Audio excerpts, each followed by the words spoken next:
तो आपको इतिहास में भी कभी और आज भी कभी ये नहीं मिलेगा कि हमने किसी के साथ गलत किया, किसी का हक मारा या किसी पे कब्जा कर लिया।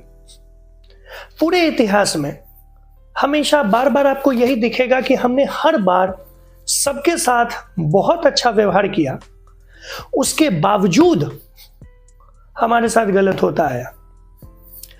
आजादी के बाद भी जब हम कंपैरेटिवली स्ट्रांग पोजीशन में थे, इंडिया पाकिस्तान वॉर में फॉर एग्जांपल, तब भी हमने ही अपने कदम पीछे लिए, वो भी किसी के डर से नहीं। हमने खुद ने डिसाइड किया कि ठीक है, कोई बात नहीं है, जियो और जीने दो। समय के साथ पहिया आगे बढ़ता गया। सॉफ्ट डिप्लोमेसी का इस्तेमाल हमेशा से भारत ने किया है। हमेशा से भारत का डिप्लोमेसी जो है वो सॉफ्ट रहा है। हमने कभी किसी की हक मारने की कोशिश नहीं की, हमेशा मदद ही की है। कुछ मदद अगर मैं बताऊं तो कुछ मदद में आ जाता है, नेपाल से हमारी कुछ मतभेद चल रहे थे नेपाल और चाइना के नजदीक को लेके। नेपाल में अर्थक्वेक आता है, भूकंप आता है, बहुत सारे लोग मारे जाते हैं। We were the very first responders. Afghanistan जो कि टेररिज्म का हब है, अफगानिस्तान के कारण पाकिस्तान से होते हुए टेररिज्म इंडिया के कश्मीर पहुंच रहा था। फिर भी अफगानियों और हिंदुस्तानियों में दोस्ती की मिसाल दी जाती है। उनका पार्लियामेंट बनाया, डैम्स बनाए, बहुत सारे इंफ्रास्ट्रक्चर में उनकी मदद की। ठीक उसी तरीके से श्रीलंका हम्बन टोटा पोर्ट और चाइना को लेके अनबन भारत के साथ कर रहा था, और फिर उस बीच में जो है बहुत ही ज्यादा इकोनॉमिक क्राइसिस शुरू हो जाती है श्रीलंका में। श्रीलंका बैंक करप्ट होने तक आ जाता है, और उसके बावजूद श्रीलंका की मदद सबसे पहले कौन करता है?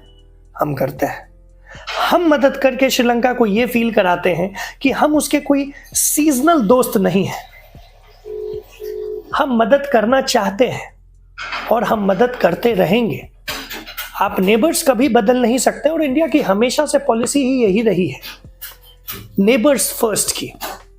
हम वहां पर भी उनकी हमेशा से मदद करते आए हैं, चाहे कितनी बार भी उन्होंने हमें आंख दिखाया, उंगली दिखाया, हमें बुरा भला कहा, उसके बावजूद।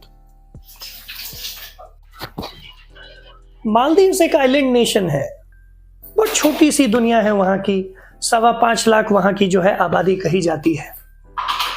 आधे से ज्यादा हिंदुस्तानी वहीं पर घूमने जाते हैं। हर साल कम से कम 44 से 50 हजार जो है लोग वहां से सिर्फ और सिर्फ भारत से घूमने जाते हैं, जो कि वहां के हिसाब से एक बहुत बड़ा नंबर है। अब आप सोचो कि उस छोटे से आइलैंड नेशन को, जो कि एक स्ट्रैटेजिक लोकेशन पर है, इसमें कोई डाउट नहीं है, उसके उतने छोटे से आइलैंड्स को अगर इंडिया इग्नोर करना चाहे तो तिनके को उंगलियों से ऐसे उड़ाने जैसा होगा। लेकिन फिर भी उतने से छोटे आइलैंड के देश को इंडिया ने हमेशा से तवज्जो दी, अच्छा टूरिज्म दिया। वहां से बुरा भला कहे जाने के बावजूद, वहां की चाइना के साथ नजदीकियों के बावजूद इंडिया ने उनका साथ दिया और हमेशा उनके साथ अच्छा बर्ताव किया। फिर वहां रिजीम चेंज आता है, और उस रिजीम चेंज में एक ड्रास्टिक इंडिया को लेके जो है वो देखने को मिलता है, बड़ा बुरा भला कहने को मिलता है। आप देखो, जब कोई बच्चा बदमाशी करता है तो बड़े उन्हें सीधा सीधा जो है पनिशमेंट नहीं देते हैं, उन्हें पहले प्यार से समझाते हैं, पुचकारते हैं। वो नहीं मानते तो हो सकता है उनका कान थोड़ा सा मरोड़ देते हैं। इतने में जनरली बच्चे मान जाते हैं। कान मरोड़ने के बाद भी अगर बच्चा जो है बदमाशी करता है तो कभी कभार हो सकता है डांट दिया जाता है, और ज्यादा डांट दिया जाता है, कह दिया जाता है कि जो तुम्हारी पसंद की चीज है वो तुमसे ले ली जाएगी। लेकिन अगर बच्चा इतनी ज्यादा बदमाशी करने लग जाए कि वो अपने ही नहीं सबके आस पड़ोस के कान में, नाक में दम करने लग जाए, तो फिर पनिशमेंट जरूरी हो जाती है। यही मूव था मोदी गवर्नमेंट का। मालदीव्स के खिलाफ।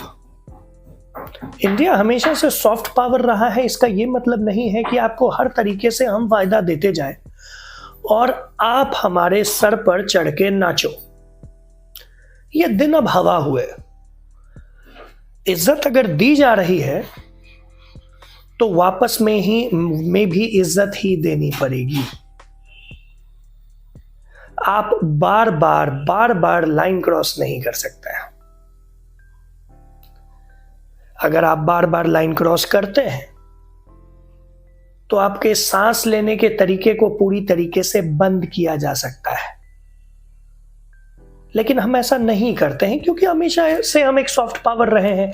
हमेशा से हमने सबका अच्छा किया है और ये बात जितनी जल्दी मालदीवियंस को समझ में आ जाएगी उतना ज्यादा फायदा होगा। किन बेवकूफों को वहां पर वोट देना है और किन बेवकूफों को पावर में लाना है, ये तो वहां की आम जनता ही ट्राई करेगी और रूल में लाएगी। अपने देश के बारे में आप लोग भी सोचें। मेरा जो ये मैसेज है ये मालदीवियन कंट्री के सारे लोगों के लिए है। अपने देश के बारे में सोचें। आपके देश का भला कहां पर है उसको डेफिनेटली सोचें, क्योंकि ये आपके लिए ही नहीं, आप पूरी दुनिया में देख सकते हैं जब हमारा ही डंका बज रहा है उस हवा में आप कहां उड़ जाएंगे आपको पता भी नहीं चलेगा। और ये कोई धमकी नहीं है, हम धमकी नहीं देते हैं। आपको और हमें ये बात समझना पड़ेगा। हर बार ऐसा नहीं चल सकता है कि हम आपकी मदद करते रहें, आप हमारी बेइज्जती करते रहें। जय श्री राम।